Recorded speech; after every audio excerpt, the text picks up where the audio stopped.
Hey everybody, welcome back to the channel. My name is Ryan. I'm very honored and humbled today because I get to have a pretty incredible flight of whiskey here, courtesy of Major Holland, the United States Air Force. Thank you so much, Major Holland, for your generosity in supplying the Old Fitzgerald flight today.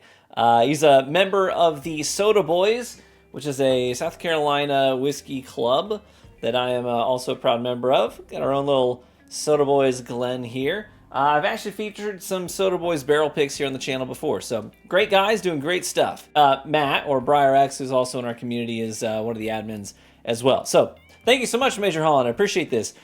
He's got a pretty killer collection of whiskey from what I've seen in the pictures, and he very generously supplied 4 samples of different Old Fitzgerald expressions throughout the years. Now, a quick recap of Old Fitz, if you're not familiar with Old Fitz. Hey man, are there any bottles that present as well as Old Fitzgerald does on a shelf? Like, you might not even like Old Fitzgerald whiskey, but when you see it on a shelf, it instantly jumps off the shelf. It draws attention to it. It presents quite beautifully in these decanters. So a little bit of quick history here. So the Old Fitz lineup dates back to the late 1800s, but then during Prohibition, when a lot of these distilleries shut down, they ended up selling the rights to their product and their name, to their brand, over to Pappy Van Winkle. It then traded hands again in 1999 when Heaven Hill purchased the brand, the branding rights, and then started distilling Old Fitzgerald again at their Bernheim facilities there in Louisville, Kentucky. So this is a wheated bourbon. It's always bottled in bond. As far as I know, I think every single expression is bottled in bond, but I could be wrong. Don't quote me on that, but I'm pretty sure. I have only ever seen it bottled in bond, which means it's coming in at exactly 100 proof. And like I said, wheated mash bill, so 68% corn, 20% wheat, and then 12% malted barley. Now, because these expressions often have different age statements, the price tag is constantly changing. So MSRP for these could be $120, could be $140, could be $180, could be $200. It depends on the age statement for the year. So these are released every single year, twice a year, spring and fall. I missed a spring drop this year, actually, at a local store. The guy gave me a tip. He's like, hey, I think Old Fitz is on the next truck, man, that comes in on Wednesday when we get our Heaven Hill shipment. So I showed up there, opening time on Wednesday, and he was like, sorry, it wasn't there. But the next time the Heaven Hill truck came in, I missed it, and that's the truck it was on, so I missed it. Fall release, I could be wrong on this, but I'm pretty sure the fall release for Old Fitz happens in November usually, so I would be thinking around then.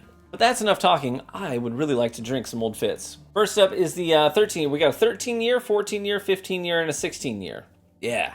I'm getting spoiled today. Now, the 13-year here, I don't think this is the 2024 VVS. Very, very special. I don't think that's what it is. If the picture is correct here, this looks like it would be the green label 13-year, which would be, I believe, the last time we had a green label 13-year would be 2019. Well, I'm anxious to get in on this. So let's do it. Man, right off the bat, I'm getting sweet honey. I'm thinking like a cream soda. There's a sort of floral note to it. It makes me remember, I've mentioned this before with some weeders, but I get almost like a honeysuckle. When I was a kid growing up, we had a big honeysuckle bush in our front yard.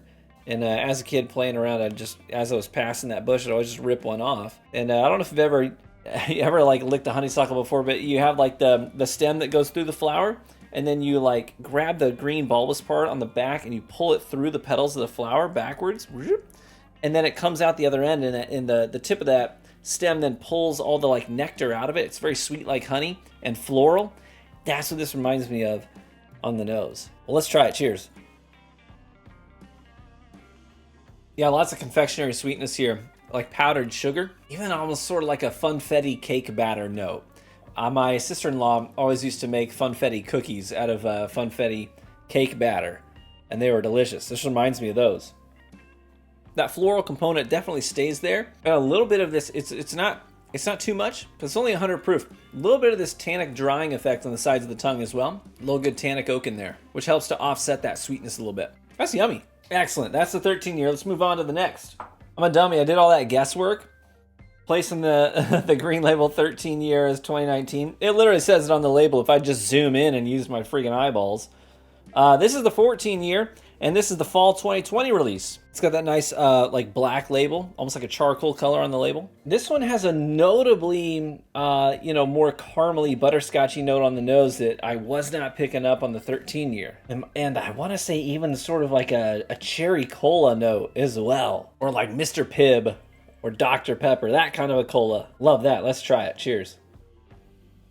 Oh yeah, this one definitely gives me some like richer sweetness. Not that bright, sugary confectionery sweetness that the 13 year was giving me. A little bit of a different vibe on this. I do think that Dr. Pepper cherry cola sort of note is really prominent there on the palate, and I'm getting less tannic oak as well. We're sort of sitting down and hanging out with those cola notes on this, and I appreciate that. If there's one thing that is preserved, it's that sort of floral note, and I really like a good sweet floral note on a lot of whiskeys. That's one of my favorite things to pick up. It's one of the reasons I particularly like the E.H. Taylor lineup. I find that E.H. Taylor carries a floral component that some people don't really care for. Personally, my palate, I do like it quite a bit. That's great.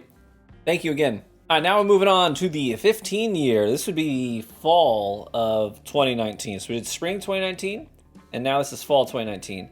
And the spring of 2019 was the 13 year. Now we're jumping up to 15 years, so 2 years age difference. On the nose, it's a lot more similar to the 14 year that we just are coming off of than it is to the 13 year. But again, if there's one thing that stands out on the nose that would make it distinct from the others, it would be this maple note that I'm getting. You know, I love fall time, autumn here in West Michigan, because the autumn life in West Michigan gets pretty fun. Lots of orchards, lots of farms that open up their properties for people to come and pick out their own fruits, pick their own vegetables and things of the sort. Hay rides, homemade pumpkin donuts and things like that. But also it's when the sugar shacks come alive. A lot of people around here make their own maple syrup and tap their own maple trees. And so there's lots of sugar shacks out in the country here.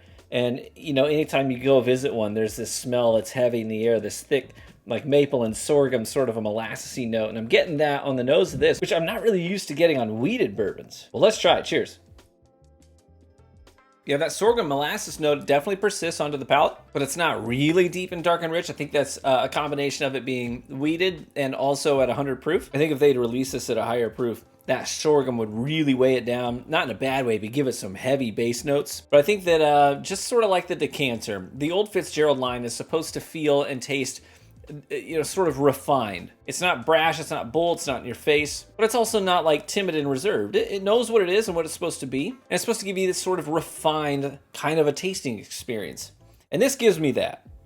Personally, I kind of like when things go a little big and brash. This one, the others, I like them just as they are. This one, I kind of want an extra 15 to 20 proof points on this and let that sorghum really come through and just be a little bit more bold about it. But it is nevertheless very tasty. Last but not least here in the Soda Boys Glen, we have the 16 year. This is the red label, the VVS, very, very special. So this is a 2020 release. Again, we're looking at that 16 years. That's a good old wheated bourbon. And I feel like that age is sort of reflected here on the nose because I'm getting a sort of this warehouse barrel-y funk that I have not gotten on an Old Fitz before, but I have not had one this old. This is the first time I've ever tried the 16 year. And it's carrying on the nose that same sort of a note that you get if you've ever toured a distillery, a heritage distiller's warehouse of any kind, and you walk in and the air is sort of thick and boozy, but it's also just dripping with that, like,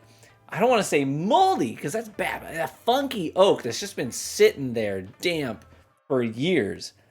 That note, boozy and old oak, heavy in the air.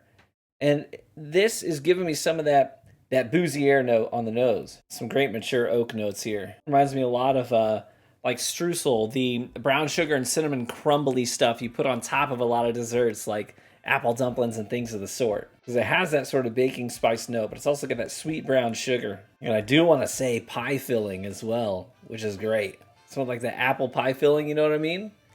Let's try it. Cheers. Again, it's like, it's teasing me a little bit.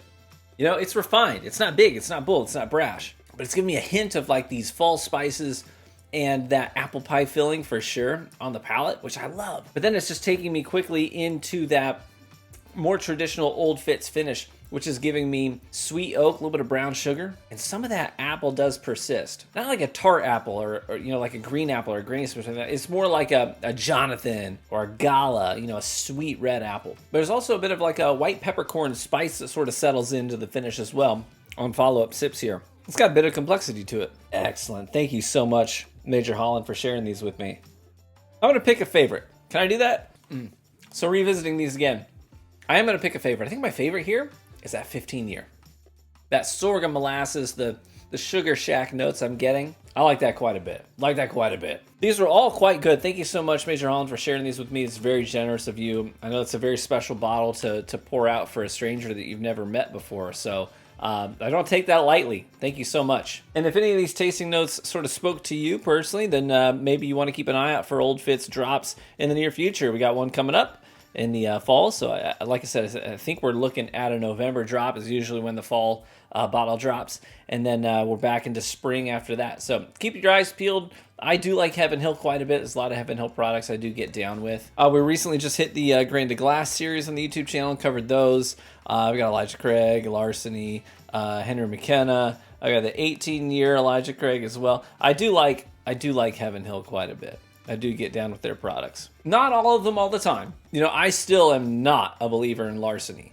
I don't really get down with Larceny too much. And even like the barrel proof expressions, and a lot of people love them, it's just not for me. I would rather have Elijah Craig barrel proof all day, every day. I even actually like, I know Henry McKenna can be a little bit hit or miss because it's a single barrel product, but my current bottle of Henry McKenna is delicious. It's one of the better single barrels that I've had from them, which is why it's lasted on my shelf as long as it has. But anyways, keep your eyes peeled for Heaven Hill's Old Fitzgerald. I would love to get one of their bottles on my shelf just because I think it presents so well. And I have been actively trying to get my hands on one without going to the secondary. I may one day get to the point of desperation where I do that, but for now, I'm just happy to try and wait out for the drops and get them organically. So I'm going to take the 15-year and I will say cheers, my friends. Thank you so much for tuning into the video, especially if you're a Patreon supporter and you help fund the bottles that we get to pick up and review here on the channel. I appreciate you so very friggin' much. May you live richly and get better with age, and I hope to catch you in the next one. Bye-bye.